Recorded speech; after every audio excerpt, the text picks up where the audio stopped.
You know, a lot of times on Money Tuesday, we've told you, hey, just ask your financial planner for advice. But if you don't have one, how do you shop for one? Stewart Welch from the Welch Group joins us to explain this. A lot of people can call themselves financial planners, but there's actually a certification you need to look for, right? There is. I think the first three things to look for are the credentials. So there's a certified financial planner, and that's the equivalent of, I'd say, if you were looking for an accountant, who's kind of the top end of that, that's going to be the CPA. So certified financial planner has to pass a big exam. They have to have continuing education. Okay. That's really and they are actually held, if they're a CFP, they're held to a fiduciary standard, which means they are required under their ethics to act in your best interest all the time. Oh, that's important right there.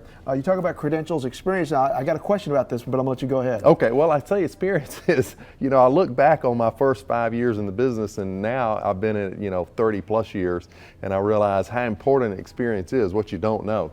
I would say a minimum of 5 years. You want to work with somebody, a minimum that's been in business, a minimum 5 years, and I would prefer that it be 10 years so that you really have had a chance to see what happens. Okay, so but how does the person who's just starting out even get experience if people don't sign up with them? Well, I think what they do is they match up with somebody and mentor. So they work with teams. So we have a lot of people, we have a number of people in our firm that are under 5 years, and they're always matched with somebody who has a lot more experience. All right, so they learn how to do it the right way. All right, now compensation, now this is really important, because if you don't know how the person's compensated, you don't know what they're really motivated by. Are they really trying to help you or help themselves? Right. That's a great point, Mike. So there are three ways. One is fee only. Fee only means that they don't receive any compensation ever from anybody except directly from the client. Okay. And so they don't sell any products, they don't do anything. The opposite end of that is commission only. They only get paid when they sell a product. And then the third way is some combination of fee and commission. Here's the two takeaways. The first thing is